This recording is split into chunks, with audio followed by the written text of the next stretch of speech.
Good morning, everyone. I'm Yuan Qingcheng from Beihang University.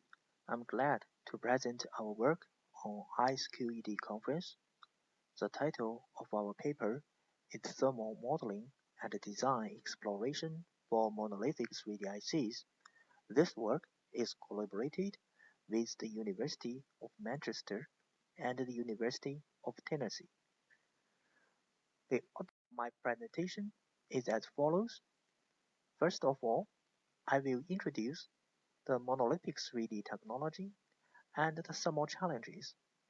Then I will review the related work that motivates our work. After that, I will present the thermal evaluation framework for monolithic 3D ICs. Finally, I will give the experimental results and the conclusion.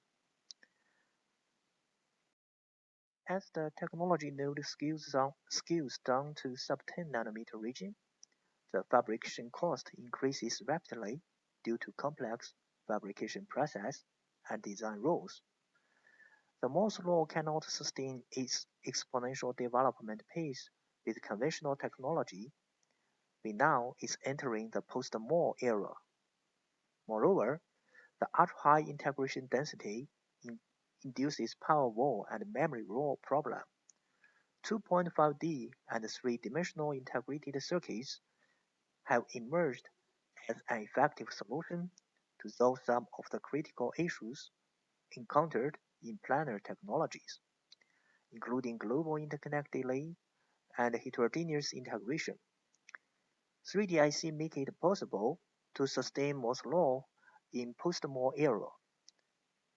Among different vertical integration technologies, through silicon via-based 3D ICs have attracted significant attention over the past decade, with emphasis on manufacturing and design methodologies. However, the large footprint of through-silicon via, several micrometers, make it difficult to achieve ultra-dense vertical interconnect density, especially in more advanced technology nodes. Recently, monolithic 3D integration technology is proposed to enable sequential integration of device tiers instead of wafer-to-wafer stacking with TSVs.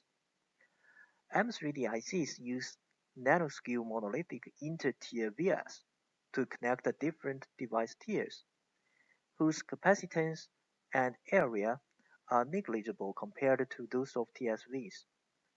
The comparisons of these two technologies are shown in this table. Monolithic 3D IC can improve the vertical interconnect density by 1 or 2 orders of magnitude compared to TSV-based 3D ICs.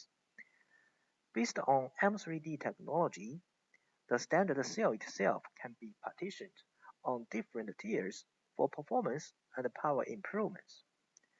Unfortunately, the small chip footprint and high integration density make monolithic 3D ICs suffer from severe thermal problem compared to the 2D counterparts. 3D integration is suitable for block-level partitioning design style due to large TSV size. As shown in the right figure, MIV has much smaller size compared to TSV, so it enables more fine-grained circuit partitioning, such as gate level and transistor level. With these two new design styles, the interconnect length can be reduced further, and the power, performance, and area can be improved compared to TSV-based 3D integration. Now let's look at the related work and the motivation of our paper. As for thermal modeling of 3D ICs, most existing research works focused on TSV-based 3D integration technology. Thermal modeling techniques for 3D ICs can be classified as analytical thermal equation solving, temperature evaluation using similarities of thermal dissipation network, and electrical network, and numerical analysis with finite element or boundary element methods. The analytical modeling can derive the thermal distribution quickly, but cannot be easily extended to complex integration structure. As for the compact modeling with the resistive network, the runtime can be fast, and many techniques for circuit simulation can be used for thermal evaluation. However, the accuracy is low compared to FEM and BEM method, especially for transient analysis. FEM and BEM are effective techniques for thermal analysis and have high accuracy, but the runtime is very long compared with that of compact modeling. As for the thermal modeling of M3D ICs, Kajihara etc. proposed a thermal modeling based on regression analysis, which can be effectively embedded into the M3D placement algorithm. We summarize the different modeling techniques in terms of pros and cons in this table.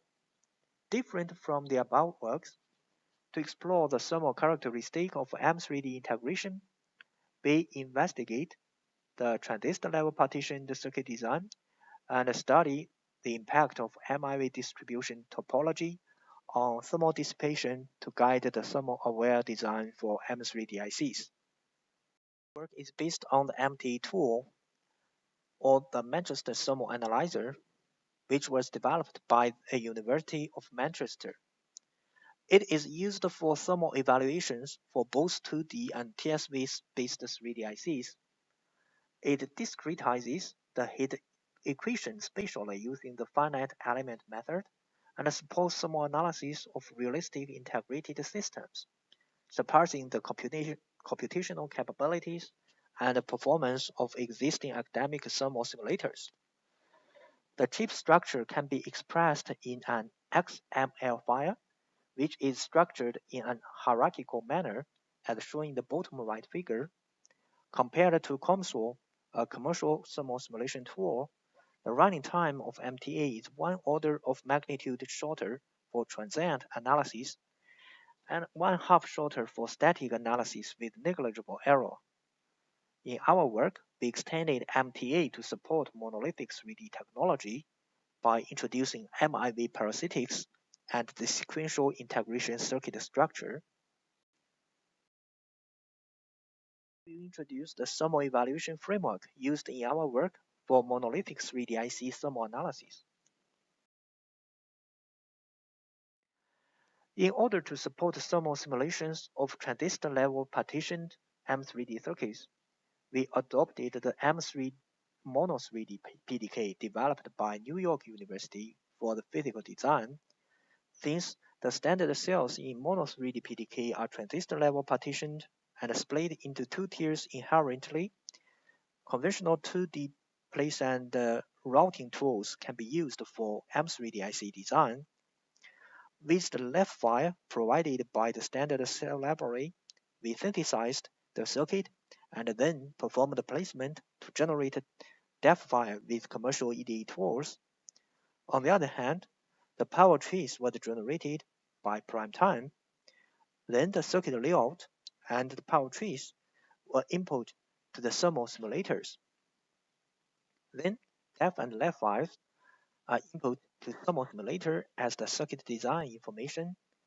The power traces generated by power analysis are input to the thermal simulator as power information.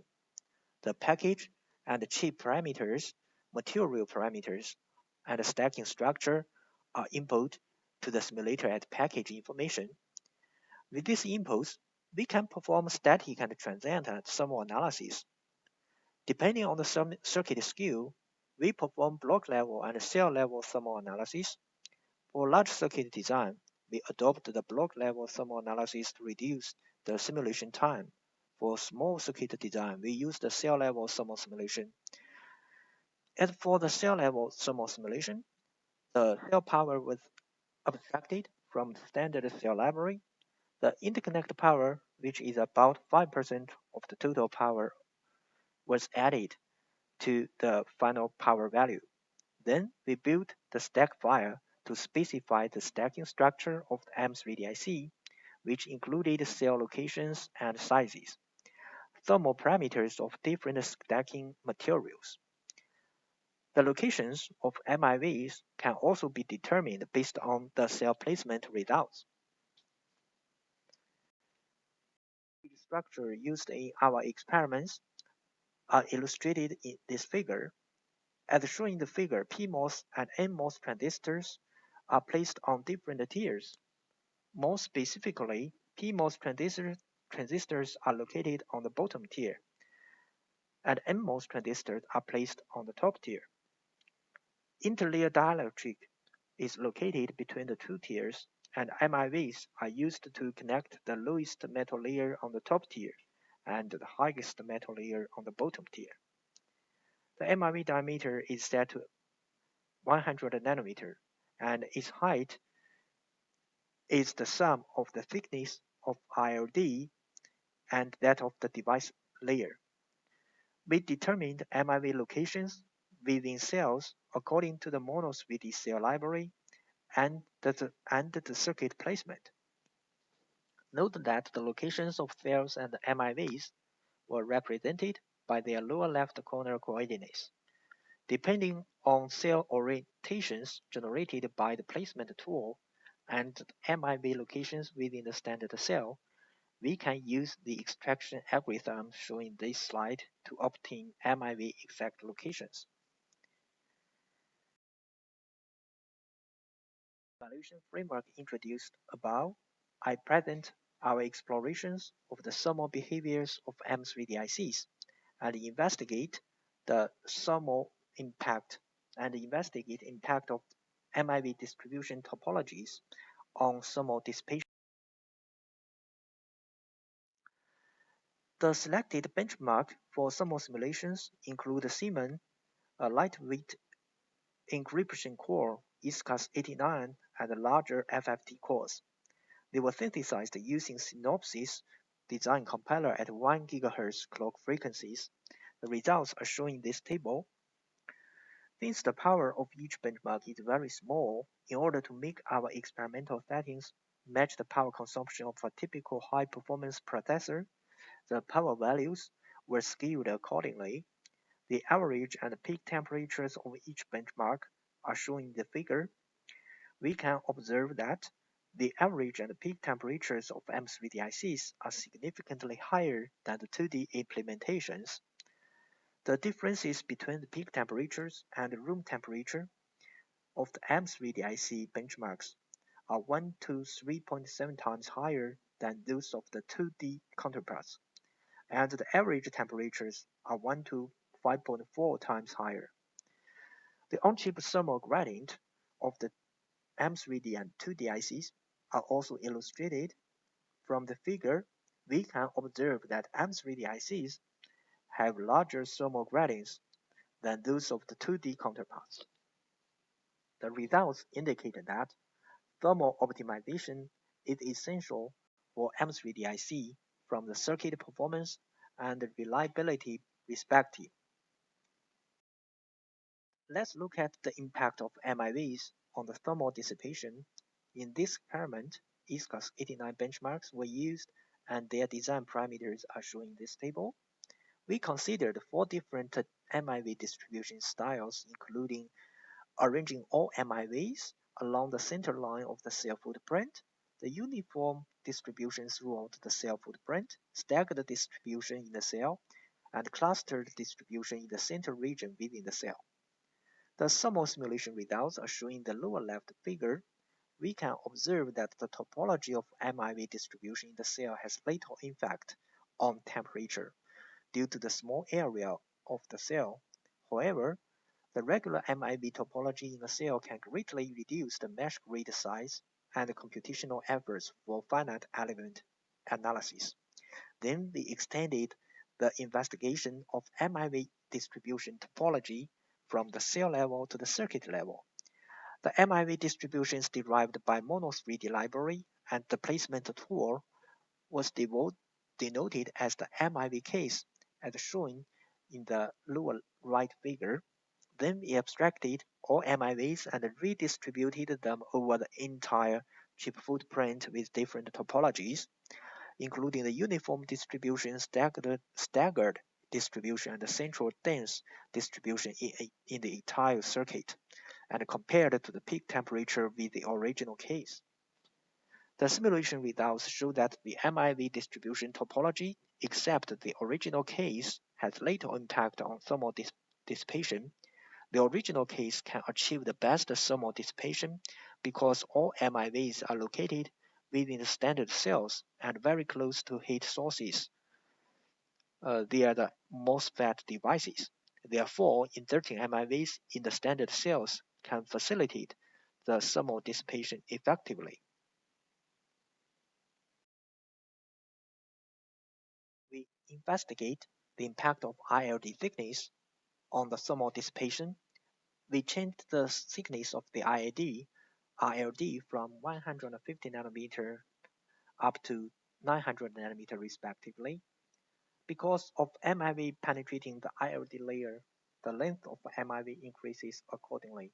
As shown in the figure, the temperature increases slowly with the thickness of the ILD. On one hand, the thicker ILD layer makes it harder for heat removal. On the other hand, the MIV height increases with ILD thickness and can help the heat dissipation. So the temperature increases with ILD thickness, but the increasing speed is relatively slow and saturates when the ILD thickness exceeds 700 nanometer. In summary, in this work, we investigate the thermal characteristics of M3D and 2D ICs with a fast finite element based thermal simulation tool. We perform thermal simulations on representative circuit benchmarks, and the results show the average and peak temperatures of M3D ICs are higher than those of 2D circuits. The MIV distribution topology and the ILD thickness or thermal dissipations are also evaluated. These are the references. Thank you for your attention. If you have any questions, please feel free to ask or reach me via the email address in the slide.